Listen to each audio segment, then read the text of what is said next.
Hey guys, so look at my shirt. It says Groot like nobody's watching. And my sister gave this to me on my birthday. It's finally the right weather to wear it. I've got the sleeves rolled up though. But, so today in therapy, Laura had to talk me down because I was really triggered because some bullshit happened right before my session. And I'm calmer now than I was when I went in. But my dad had a palliative care nurse, not hospice, palliative care, different thing. It's about comfort care.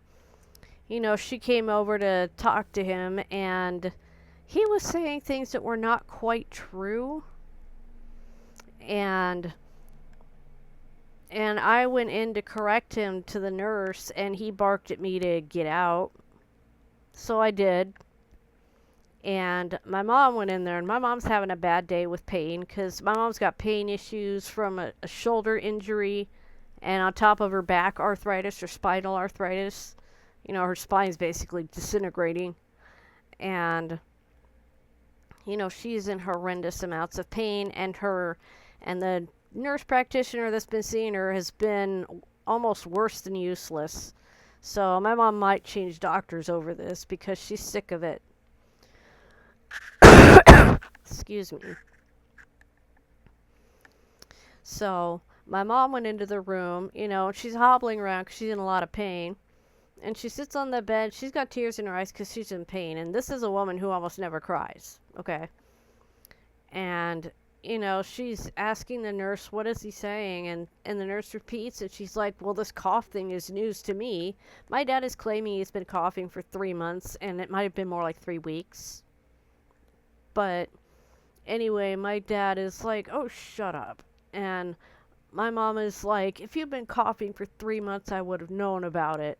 And I don't need you messing with me right now. I'm in a whole lot of pain. And my dad is like, stop exaggerating about how much pain you're in. Come on.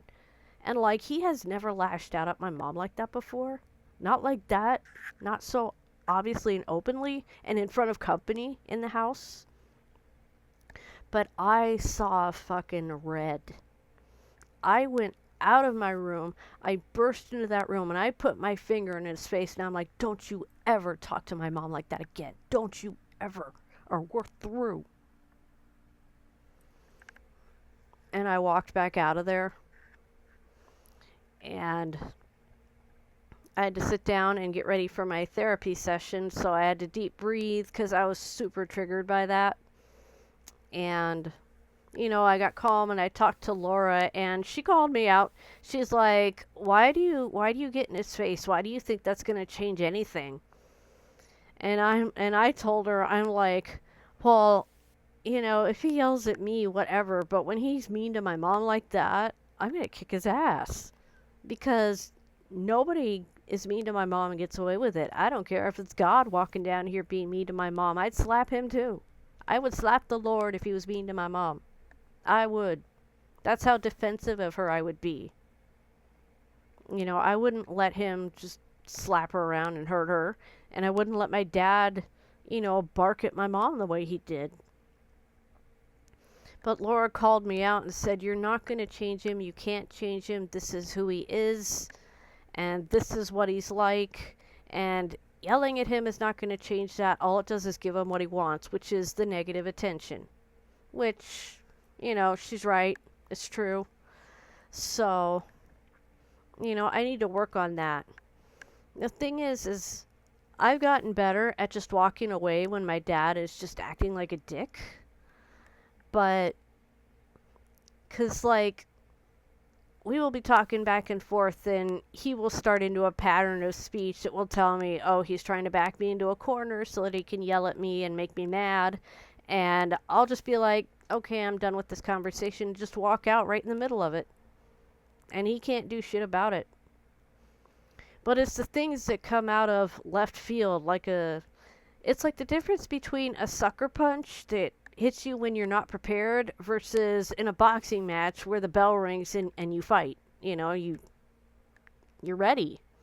Whereas someone sucker punches you, you're looking over here and all of a sudden, your head's ringing and you're on the ground. And it could be I'm in his room looking for something, and maybe I find it and I go, aha, there you are. And my dad will just hear that. He'll hear me like slap something down, and he'll be like, what are you so mad about? And I'll be like, I'm not mad. And he's like, you just threw something down. And I'm like, I didn't do it because I'm mad. You are mad. You're acting mad. Now you sound mad. Look at you. You're mad. And I'm like, I wasn't mad, but now you're making me mad. Now I'm getting mad because you're making up things about me that aren't true. And that's when I'll start yelling at him, and that's when he will wind me up. It's the sucker punches that get me still. And it's like, those are the things that trigger me, is accusations, especially when it's not true. I feel like I have to defend myself, because that was my entire life of, I was being accused of shit I didn't do, or being blamed for shit I couldn't control. And that's hard to deal with. And on top of this, both my parents have a parade of doctor's appointments they have to go to, this week alone. And, medical problems in December, right around Christmas, usually doesn't spell good news. Because in terms of with pets, I've had pets get sick and then die right before Christmas. And I don't want that to be my parents. I don't want someone to be in the hospital on Christmas. I don't want somebody to end up going away in an ambulance on Christmas or before Christmas and not be here on Christmas.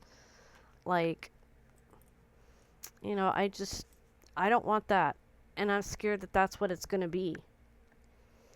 And I just try to not think about it too much, but everywhere I go, there's a reminder, because Mom talks about her pain, or I see Dad, squirming around in bed because of his Parkinson's. It's like there's no escaping the triggers.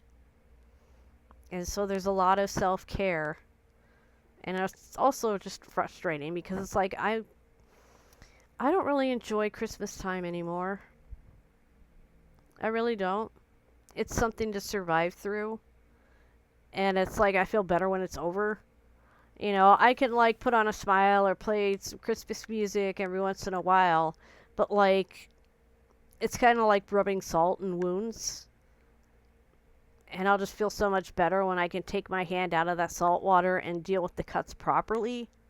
Put a proper Band-Aid on a finger or whatever's hurt. So, this guy, my trauma part, gets very agitated in December. There's a lot of bad memories associated with December, so it's hard. So, just remember during the holidays, there are people that are struggling with mental health, and don't try to force them to be happy if they're not. Everybody's allowed to feel what they feel, and as long as you're not hurting others on purpose with it, it's okay. But don't be a jerk to someone who's sad at Christmas, okay? Alright? Because they've already got it hard enough. Don't make it harder. And I gotta be less hard on myself. So, that's the deal today. Love you guys. Mwah.